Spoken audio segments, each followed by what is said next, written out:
Okay, please, Simone, we'll start with you. Introduce yourself. Hi, Matteo. Thank you. So, hi, everyone. I started as a community organizer in Rome with a meetup on machine learning. It was, I think, one of the first one in Italy. Actually, I've been doing research since a while in the university. I'm still a researcher. And from there, we started doing a few additional activities. In particular, we opened an association devoted to promoting machine learning in Italy and outside Italy. And with that, we merged, actually, we were keeping in promoting a few communities and study groups and several different things in Italy. So we really try a lot of different things to do this over the last years. Thank you, Simone. Jo? Hi, everyone. Thanks for having me. My name is Jo-fai Chow, but you can call me Jo. It's easier to remember. At H2O, I'm a senior data scientist and evangelist. So I first joined the company in 2016. I'm the first hire in UK. So when I first joined, I was a customer data scientist. So I work on site with the customer a lot. But then my boss asked me to go out and talk to people. So I start attending workshops. So I try to give H2O talks and workshops at different conference like Moderator, Use Out, and maybe other local meetups. So I also met Simone in Rome because he also kindly invited me to talk about H2O back in 2018. So I went to many different places before I start my meetup groups for H2O in Europe.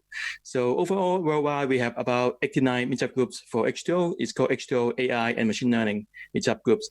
There are about 22 meetup groups in Europe. So I'm the manager of that 22 groups. So so it used to be like a platform for myself for me to talk about H2O. But then at some point I figured out this is not the best for the communities. So I opened up the platform. So I try to invite more people from the members, from the communities to talk about their use case.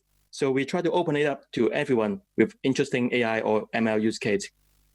So then that become more and more popular.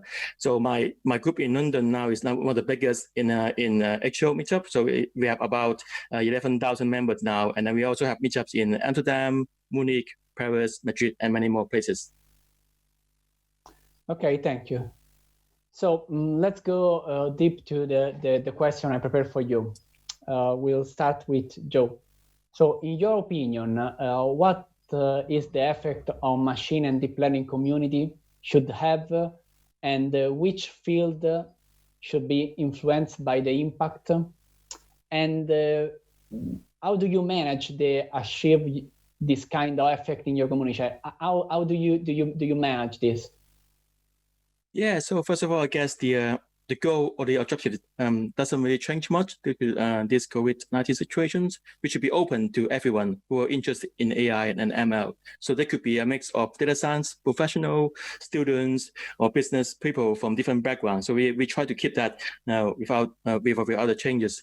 But for now, because we have this situation here, we need to be more, as a community manager, we have to be more sensitive to the topics that we choose to talk about. So we can't just keep on talking about fancy stuff like how do you use it for financial engineering or other stuff. We have to try to be more human in terms of trying to collect different topics that related to COVID-19, but we don't want to overspam the members. So we try to make a trade-off between technical side and the issue that we have right now in the world. So we try to make a balance between two different worlds.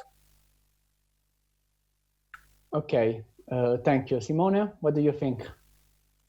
Well, I kind of agree with Jo. I mean, I always seen at least our meetup as a sort of glue, sort of a meeting point for everyone. I generally thought about our participants as asking themselves, well, I like machine learning. Who else is doing this kind of things in my city? What are they doing? What are the open problems, things that I don't know, etc.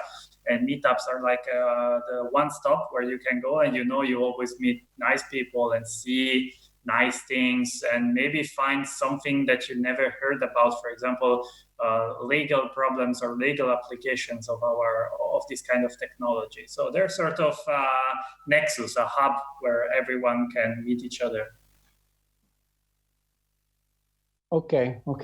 I'm checking the Discord channel if there's any question. Okay. The second question is how machine and deep learning community is addressing this pandemic time. So Simone, would you start? Well, I think I can divide the answer. I mean, how we are coping in this time and what we're doing for this emergency. Well, on the first thing, on the first part, I think that communities are very helpful right now because there's a lot of people that, they had free time, they were quarantined at home, they lost their jobs. So there's a lot of need of, for example, reskilling, reeducation, free time. And in this sense, communities are very, very useful because they give you a hub where you can meet, you can learn, you can share, so that they're very helpful. If you talk about what we should do for the emergency, to be honest, I'm skeptical because I think that machine learning applied to healthcare is a very, very difficult problem. It requires too much skills, too much domain expertise. So I think that, to be honest, a lot of communities have done, well, I don't say this wrongly, but a lot of noise actually, that I don't think we can actually do that much during this emergency. We can play with the data sets, yes, we can learn. For example, we invited some epidemiologists, which was nice. But I don't think communities can give that much of an help in solving COVID. I mean, we can help people mostly. So, but did you change the topics of your meetup during this time? For example, some speech from epidemiology or something like that? Yes, that we do, because there was just so much interest. I don't think that, I mean, in general, we are there for teaching. I mean, we're not a university, but since there was so much interest, that we took the occasion to invite a couple of epidemiologists and people that were working on this in 20 years. It was nice because those are people, for example, that are not used to communities, they're not used to meetups, they're not used to this kind of sharing. So it was quite a nice experience. We did 2 of these events, but now we're back to standard events, let's say. Okay, just out of topics, but was useful for the attended audience. Yes, I think so. It's an audience that generally likes math, likes learning, likes data. So it was quite a nice match, I think. Thank you, Joe. So the community is always addressing this time. Yeah, so first of all, I totally agree with Simone, because I guess there are a lot of information, a lot of noise out there because the data has been made available quite early on, and many people are trying to do the things, so they have different dashboard, they have different kind of report coming out. So as a community leaders, we have to be more careful with the information we share with the public. So when we try to organize COVID-related webinars or other meetups, we try to invite real healthcare professionals with our data science team together to talk about it, because we don't want to just use a data science point of view to address this problem. We want to bring in a wider community to look at the problem from different angles. And also is during this time, we know that many people are facing a very difficult time themselves. They may have lost their job. They may have other lost their loved ones. So we have to be again, be human, again, be to each other. So we have to respect each other. Sometimes when you organize events, you give them another few chances to rehearsal. So for example, you do test the equipment first. Like for this event, we have the test, the rehearsal first. And sometimes they have connection problems. We have to be patient. And there are other things that you can help as a community. So maybe from trying to find them new job opportunities to answering some small technical questions. So every little helps, as what I would say for the community. So try to help each other, respect others' privacies and time, and then together, I think we will bounce back stronger. Okay, how often do you organize your meetup each month?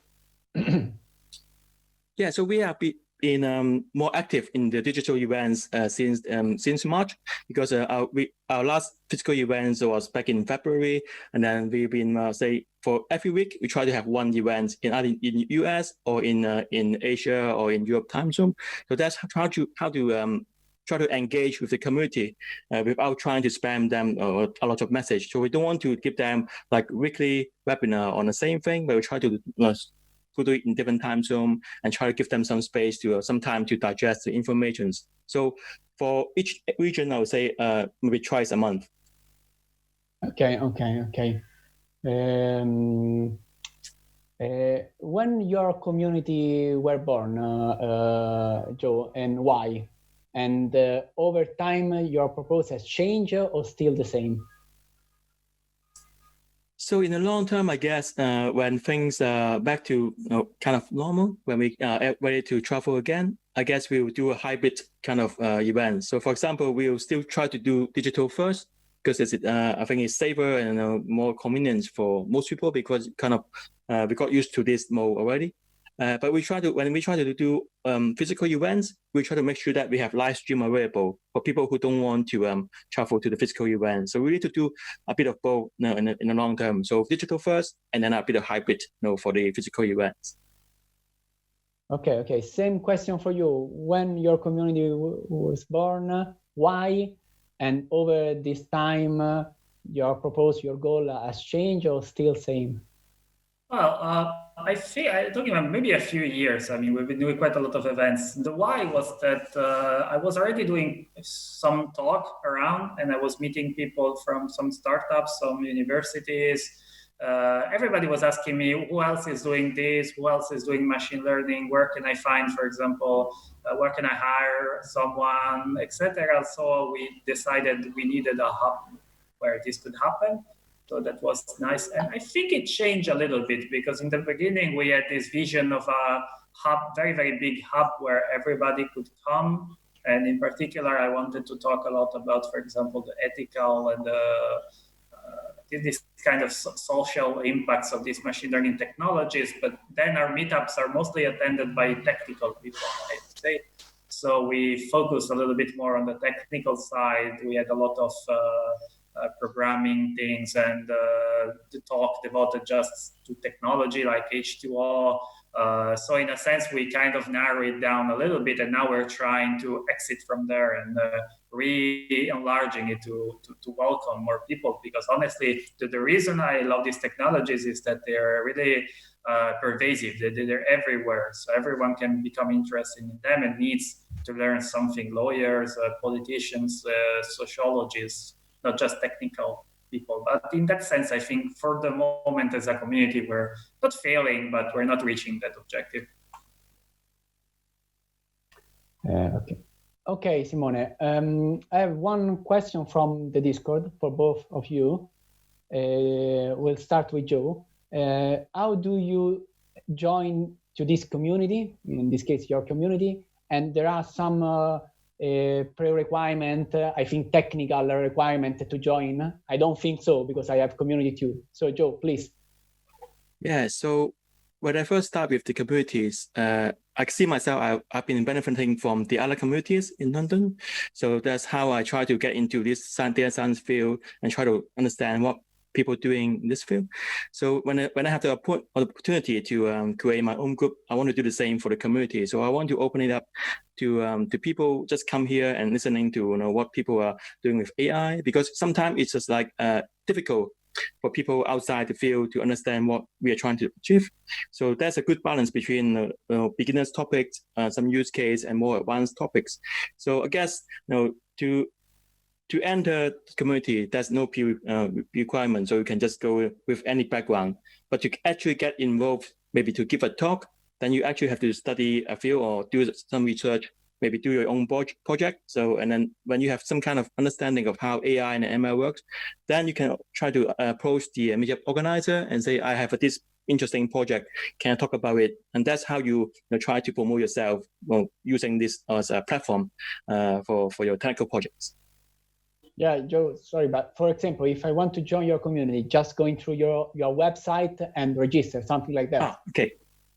Okay, could you say the name again of your community and the website for the people who want to join your community? If you want to join, you search H2O, as in the water, H2O, machine learning, and artificial intelligence. So you search that, there will be like a big meetup group. So there will be groups in Italy, in Germany, in UK, anywhere. So I can also share the link to the Discord. Okay. So So, okay, so there are not technical requirements, guys. So if you don't know nothing about machine learning, please join to this community. And also the same question for you, Simone. Well, for joining it, that's a good question, because it was actually one of the main reasons for us for opening. So we opened this Italian Association for Machine Learning, which the website is iml.it, which is sort of a hub where you can find us on many social networks, and you can learn a lot about other meetups that are specific to certain cities. So we promote, for example, meetups in Milan, in Rome, in Genoa, in Turin, everywhere. I think every community then has its own channel. So someone is on Meetup, someone is on Facebook, someone has on SlideShare, someone is on Discord, Slack. I mean, everywhere actually. You could spend your day browsing through the communities. And as for the technical requirements, I agree with Joe. I think it's good for everyone. Even when we do talks for advanced topics, actually, I think some people enjoy them because they're short. I mean, they don't last 3 hours. It's like half an hour typically. And even if you don't get into the technical detail, you learn something about the field, you hear about it from a good speaker. So I think even some of the most advanced things are good also for beginners. So I think, yes, you need to want to study and have a little bit of exposure to machine learning, but it's a good entry point. Okay. So just to clarify, there are no technical requirements to join to any community. You don't be an expert in the area to join. No, definitely not an expert. Okay. So other question for Simone from the Discord channel. What is the biggest challenge for a community on machine and deep learning? What is your opinion? The biggest challenge? Well, right. Take your time. For me, the biggest challenge sometimes has been finding speakers, actually, because there are some topics which I'd like to discuss, typically maybe more advanced. For example, now again, I'd like to talk about fairness, or I'd like to talk about the graph machine learning, or I'd like to talk about whatever else. And sometimes finding a good speaker that is able to connect with such a wide-ranging audience is very, very difficult. I mean, I can go at the university, I can ask a friend, do you want to make a talk? But maybe the guy at the university is not good with such an audience. He's used to college audiences. So actually, I mean, finding enough speakers to make different talks is very difficult. Okay, Joe, your opinion? Yeah. I totally agree. So I guess for us, we have a responsibility to keep the speaker diverse in terms of agenda, the topics, and the background. And also we need to strike a good balance between the difficulty or the technicality of the talk, because sometimes you don't want to go for 3 strict technical talk in the same event. You want to go for beginners, use case, and a technical talk. So that's how I approach my events. I try to, each time, maybe 2 to 3 speakers in terms of different topics and different gender, different backgrounds, and different kind of difficulty. Okay. So question for Joe. How do you think the future of machine and deep learning community would be? I guess we all have to. We have to embrace these digital transformations. So we have been using Zoom or other platform for quite a few weeks now. So they are working quite well. So we need to explore different ways to try to make the best of this kind of digital transformations. And I guess the main thing that I miss from the meetup events online is the real-time interaction between different members. So we have questions from members to the speaker, but we don't have the interaction between the members themselves during the same event. So we try to look at different platforms and see if we can try to improve this bit, so more members can come together in this time and they can exchange ideas more freely than just discussing things with the speakers themselves. Okay. What about you, Simone? The future of course we'll need to find some balance, because I really want to go back to physical events, so we'll have to find some balance between what we learn now, these kind of events, and physical events. And I think in the future, communities can actually become, I'm not saying important, but it's because this theme is very important for politics, for a lot of things, actually. Communities can be very, very helpful. They're like a big repositories of people that are passionate about this thing, and where you can find a lot of knowledge and people that want to share this knowledge. So I saw in these years a lot of experiments where this repository becomes helpful in for example, against people that want to projects from the region, projects from the nation, study groups, research groups, etc. So it's sort of like a catalyst that is there and that you can exploit when you need it. And I think in the future we will need to grow this part. So we'll need to really exploit what we've been building up to this point. Okay. Last question for both. Do you prefer online meetup events, or do you prefer on-site? Or do you think in the coming years it should be better doing 50-50? I don't know, 1 month online, 1 month on-site. What do you think, Simone? Well, I just discovered that you can put custom background on Zoom, so my opinion has changed now. But I honestly prefer online events. I cannot do without the physical interaction. I think, honestly, this is the best thing. Even just staying after the event and talking with people that have questions, that was for me the best part. So, yeah, I think we'll continue doing some online events, because they allow, for example, I don't know, we could invite right now Joe without him flying here. It's definitely better in this case, but I think we'll prefer physical events. Okay, Joe, what is your opinion about it? I think in the future we'll prefer 50-50, because we still need the interactive environments for people to actually talk to each other, like closely over a drink and pizza. But for the digital event, I think we have a good future about this, because we can invite more groups. So I can do the same talk with group in Paris, group in Amsterdam, all at the same time.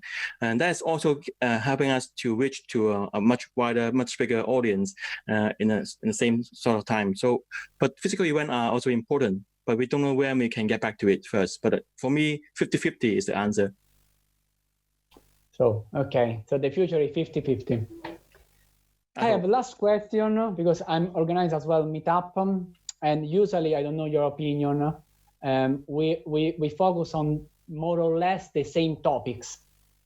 During this time, maybe we move to epidemiology, how epidemiology can, how machine learning can help epidemiology. Do you think in the next years, or during the years, you just take a look to different topics, for example, AI for genetics, and something a bit different from the standard? What do you think about, Simone?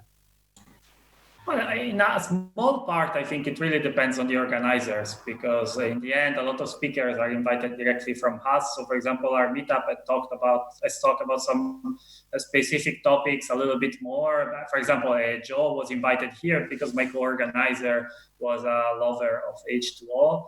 And I've invited a lot of people to talk about graph machine learning, because it is one of my research interests. So I think it really, really depends on. That's why I think it's also important that at some point people who organize not change, but there's some modification, because it gives a little bit more of life to the topics and to the speakers, and to so that there's more feedback and participation from the people that grew in that community.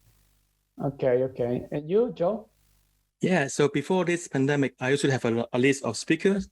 So they may have different topics, some on finance, some on other stuff.